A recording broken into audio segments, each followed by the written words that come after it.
Hey everybody, we're just going to start and go over lesson 2. We're just going to explain how to get all the answers. So for the first one, it says the ABO blood group in humans is sorts independently from the RH blood group traits and the MM blood group trait. 3 different alleles, IA, IB, and little I, are possible for the ABO locus. 2 alleles are the dominant allele producing RH positive, and the little r, a recessive allele for RH negative, are found in the RH locus, and codominant allele M and N occur in the MN locus. Each gene is autosomal. So for part A, they give us a child that's got the blood type O negative with the M, and he's born to a woman who has type O RH minus MN and a man who has types A RH plus and MM. Determine a possible genotype for each parent in the child. So to do this, the best way would be to start with the mom and dad, because then it gives you a set for the child. So if you just do a Punnett square for what the possibilities are, that's the best way to do it, and then you'll figure it out. So the man's genotype is AI, little a, big R, little r, MM. And then the woman's little I, RR, little r, MN. And then the child would be little I, RR, and MM. Another way to look at that is we know O is recessive, and then RH minus is recessive, so the child has to be little I, and little r, and then he's also M, so it's big M, big M.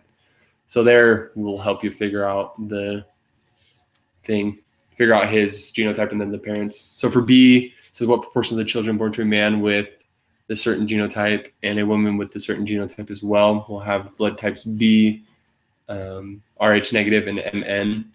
So basically the best way to do it is do a Punnett square for each of the traits. So for blood type, for RH, and for MN. And once you do that, you can figure out what the possibilities are for a blood type to be B, R negative, and MN. And you get 1/4 to be B, 1/4 to be RH negative, and 2/4 to be MN. So it'd be 2/64 or 1/32.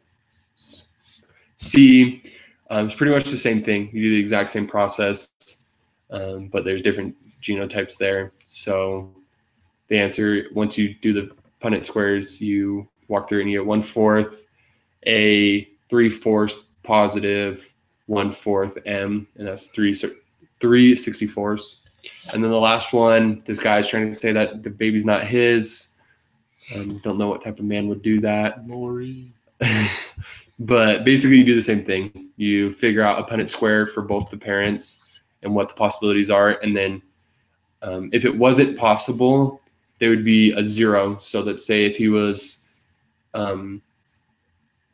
AB and the child was O, there'd be no way to do it because there's no chance for him to give a little I. But in this case, it is possible. So you should explain that. So for number 2, we're doing pretty much the same thing. So it says, in class we learned the comb shape in chickens is determined by the alleles of 2 independently assorting genes, R and P. A walnut comb is produced when both genes involve at least one dominant allele. A rose comb is produced when at least one R allele is present, and while the second gene contains 2 recessives. The P comb is when the first 2 are recessive and the second one has a dominant. And then an individual that is homozygous recessive for all of it is a single comb. So the question is, what are the genotypes of the parents that produce the following prodigy phenotypes? So the best way to do that is to do a Punnett square, or list what the possibilities for each walnut, rose, P, and single R, and then figure out how the parents, what parents could make that phenotype and give in that ratio. So this ratio is 1 to 1 to 1 to 1. So they're all going to give an equal amount. So the only one that would do that is if one of the parents was heterozygous for R and heterozygous for P, and then the other parent was a single comb and was recessive for all of them. For B, you do the same process. So one parent would have well, actually both parents would be the same. They both would have big R, little r, and then homozygous recessive for P. For the third one rows and one single. With that ratio 1-to-1, it would be heterozygous R and homozygous P for one parent, and then a single comb or homozygous recessive for all of them for the second parent. And then for a 3-to-1 ratio for walnut to rose, one parent would have to be heterozygous for both, so heterozygous R and heterozygous P. The other parent would have to be homozygous dominant for R and heterozygous for P.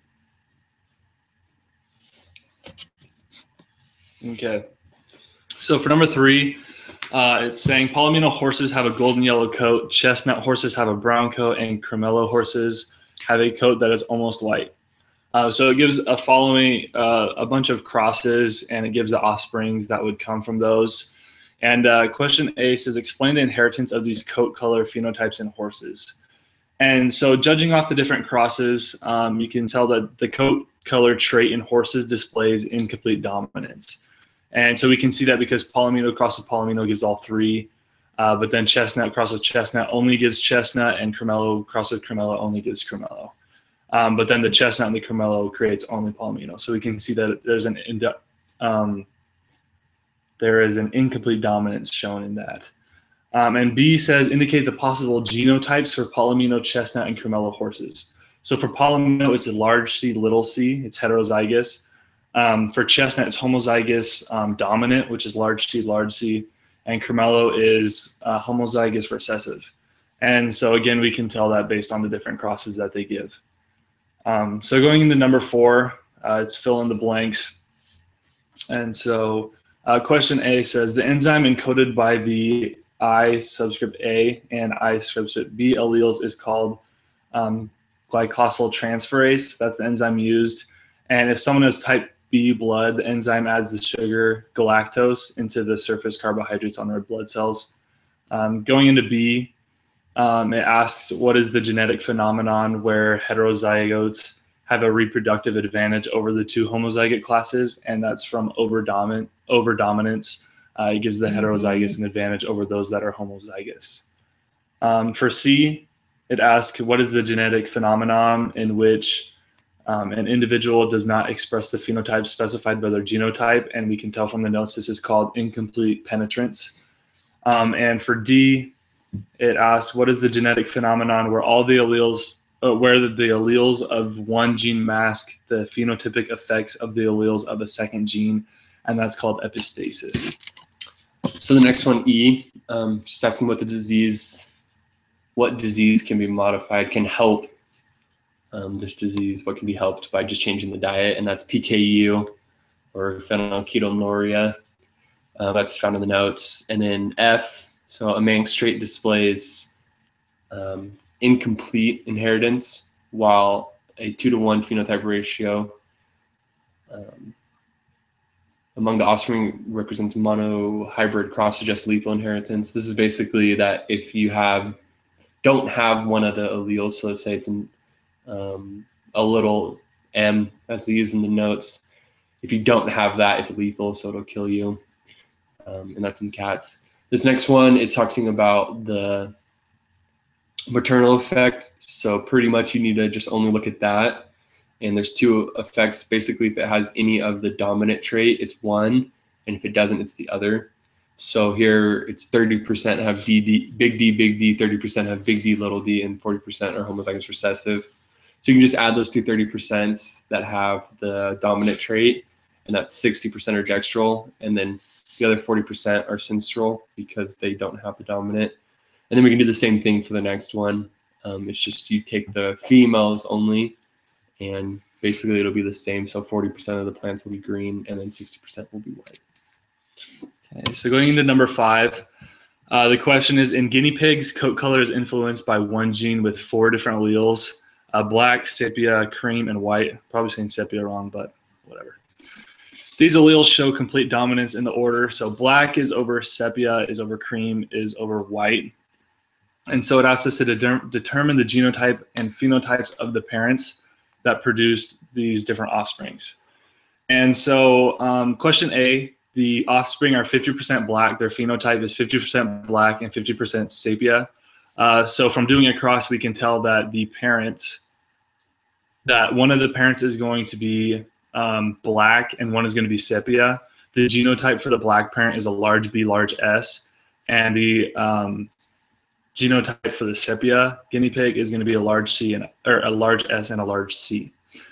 For B, it's asking the offspring is 75% sepia and 25% cream. And so for this, we would get both our sepia and both our heterozygous large S, large C. For C, it says that the offspring are 50% black, 25% sepia, and 25% white.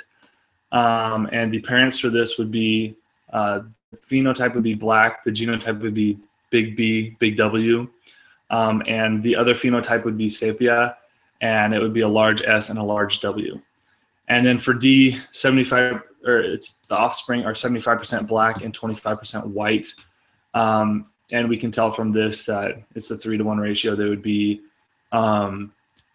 both would be black, and they would both be heterozygous for black and white genes. So large B and large W.